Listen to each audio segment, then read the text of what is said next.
400 योजन अलंघनीय समुद्र को लांघ कर महाबली हनुमान जी त्रिकुट नामक पर्वत के शिखर पर स्वस्थ भाव से खड़े हो गए।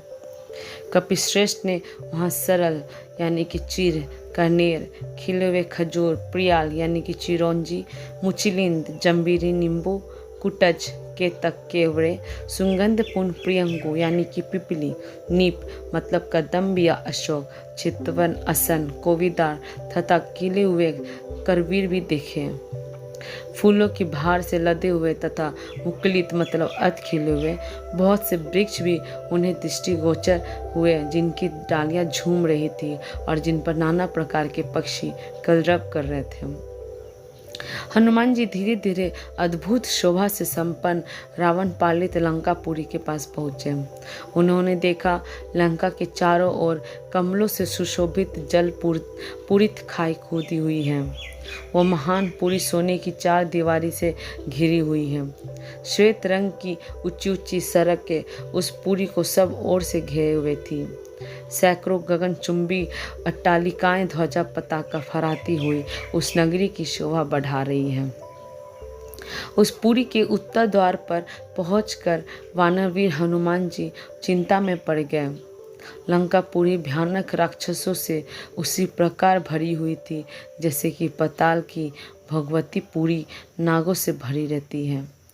हाथों में शूल और पट्टिश लिए बड़ी बड़ी दाढ़ों वाले बहुत से शूरवीर घोर राक्षस लंकापुरी की रक्षा कर रहे थे।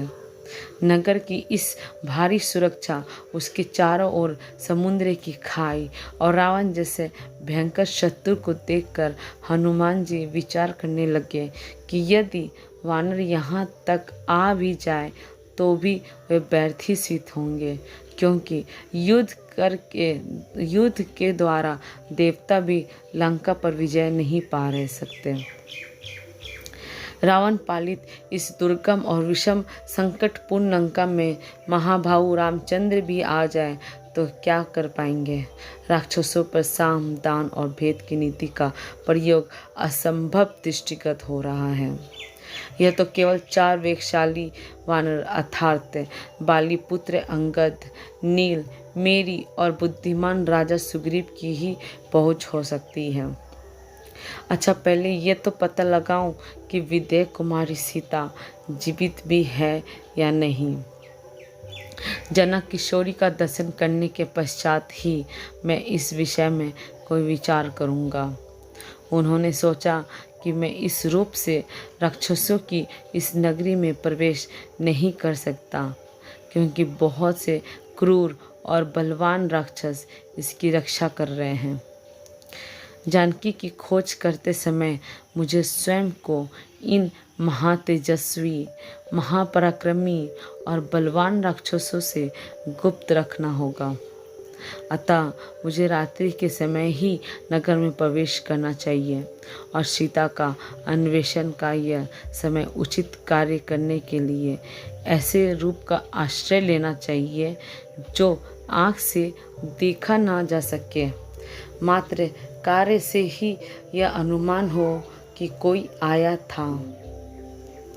देवताओं और असुरों के लिए भी दुर्जय लंकापुरी को देखकर हनुमान जी बारंबार लंबी सांस खींचते हुए विचार करने लगे कि किस उपाय से काम लूं, जिसमें दुरात्मा राक्षस राज रावण की दृष्टि से ओझल रहकर मैं मिथिलेश नंदिनी जनक किशोरी सीता का दर्शन प्राप्त कर सकूं। अविवेकपूर्ण कार्य करने वाले दूत के कारण बने बनाए काम भी बिगड़ जाते हैं।